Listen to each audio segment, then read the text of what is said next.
Hey, so it's been a while. I've been away from Banished for a bit because EU4 multiplayer, watching kids working in some StarCraft with Ketrock, and lots of dungeon crawl with Nick. And unfortunately, dungeon crawl is like a super fun game, especially for people whose mindset is centered around programming like mine.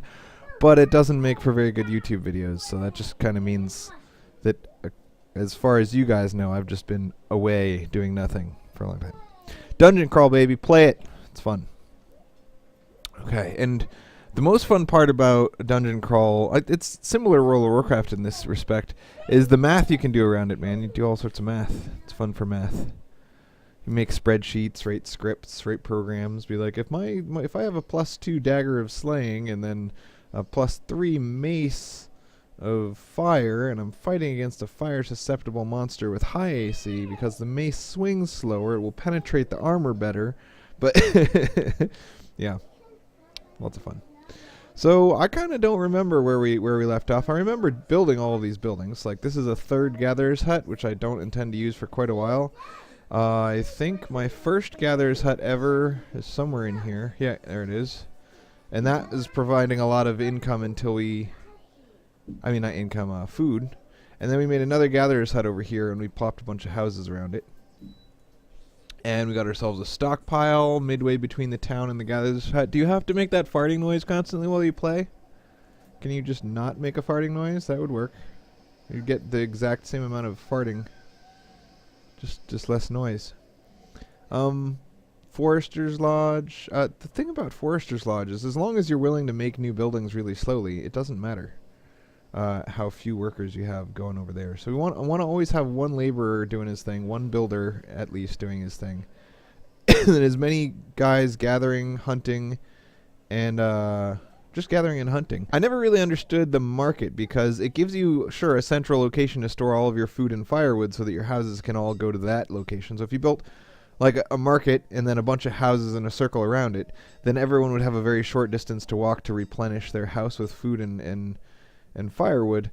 But would individuals who lived in the house still have to do that hauling? And if so, it wouldn't save you any time if we drew pretty pictures in paint, right? And this is how I imagined it. This is not the way it actually works, but this is how I imagined it, right? So you got the market and then a house, and then over here is the job that the guy in the house does, and over here is the normal food stockpile, right? So this guy moves from his work to home, and occasionally when his home runs out of stuff, he's got to go over here, get food, and come back, right?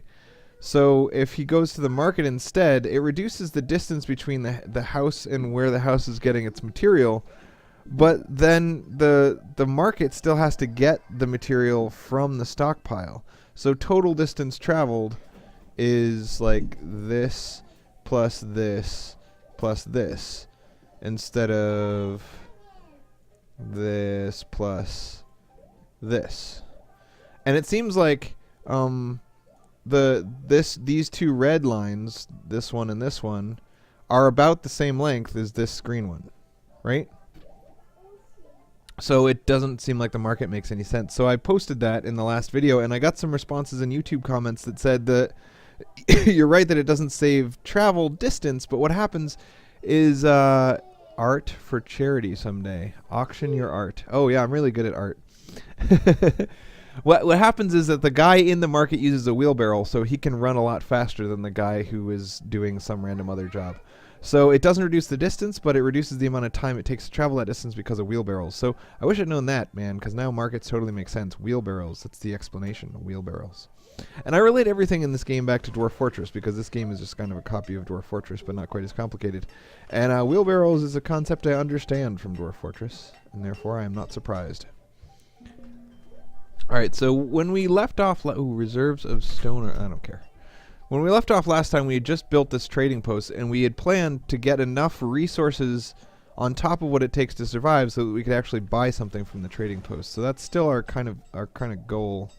I'm not sure yet what kind of resources we should try to stockpile, but it's pretty clear from the fact that we're just barely subsisting and surviving that whatever it is we try to stockpile, it's going to take a long time to stockpile enough of it to be worthwhile. We might want to sell tools, I guess. That would make sense. Certainly can't sell clothes. Well, right now we can't sell clothes, tools, or food or firewood because those are the things we're using to not die. And we have enough of all of those to not die, but it seems like pulling something out of your let's not die pile and selling it is a little bit risky. I'd like to create something that I don't need, that is I'm only creating it to sell. Like maybe you can sell medicine. Let's see how much medicine sells for.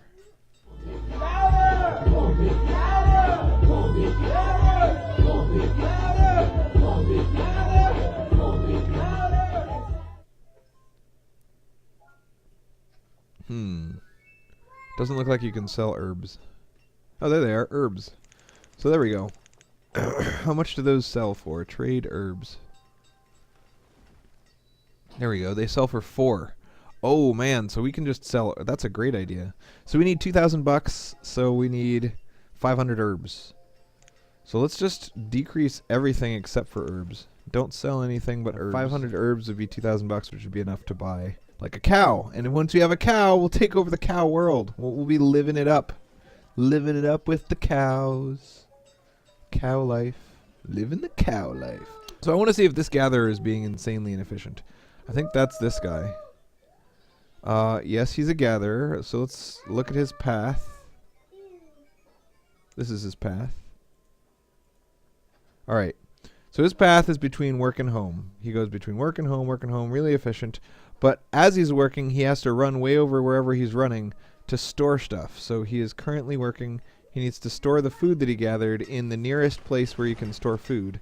And apparently the nearest place that you can store food is in this food storage cart, which is 1,000,000 miles away. So we do need to build him a barn. Storage barn. It's always a shame. Every building you have to build near the gatherer's hut is a big shame because it takes up the space of trees. Actually, you know what we should do is not build the barn in the range of the gatherer's hut. We could put the barn outside of the range. Remove structure. Alright, we'll make a barn. We want it to be close by, but not within this circle. So just outside of that circle, like here would be fine. And we'll pause the market and work on that instead. Sorry, market. So we really need stone to make any of these buildings, I think. Yeah, it takes 16 stone. Our little stone miner guy. I believe that this is the stone miner guy. Let's check. Yeah, he's the stone cutter. And where is he going? He's gathering food. Now, why is it that he feels the need to gather food? He's a stone cutter. Why does he need to gather food? He's storing it in his house. So his house doesn't have enough food. So I think this is where the market comes in. If you have a market, then maybe the market guy will bring the food to his house so that he, as a stone cutter, can just cut stones. Because this is crazy inefficient, as you can see. I mean, now what's he doing? Like, he should just be cutting stone and putting it in the stockpile, and cutting stone and putting it in the stockpile. But instead, he's walking way over here into the woods and picking things up. What's in his inventory? Berries. He's picking up berries and roots. Like, he's getting things to put in his house. Oh, now he switched to being a gatherer. That's why he's doing gathering. That was dumb. Alright, where are you, stone cutter? Oh, we can just click the stone cutter button. Alright. Cutting stone, going to his house, cutting stone, going to his house. And then going to gathering food again. So he's still a stone cutter, he's still gathering food. That bugs me. I got 70 wood and only 2 stone. Because my stone cutter is so crazy inefficient, he has to always walk over and pick up food. When this gatherer's hut is done, that'll actually make my stone cutter more efficient. Because even though the marketman won't be filling his house with food for him, he'll only have to walk over to here to get food instead of having to walk all the way across the river. So it does sort of make sense to make this building first. Eli, buddy. What's this? My hospital. Needs a hospital worker. Alright, so right now I have, for example, a trader who's not doing anything, a teacher, a physician, and an herbalist. And all of those are kind of like extra jobs. They're jobs that you don't need to be doing right now.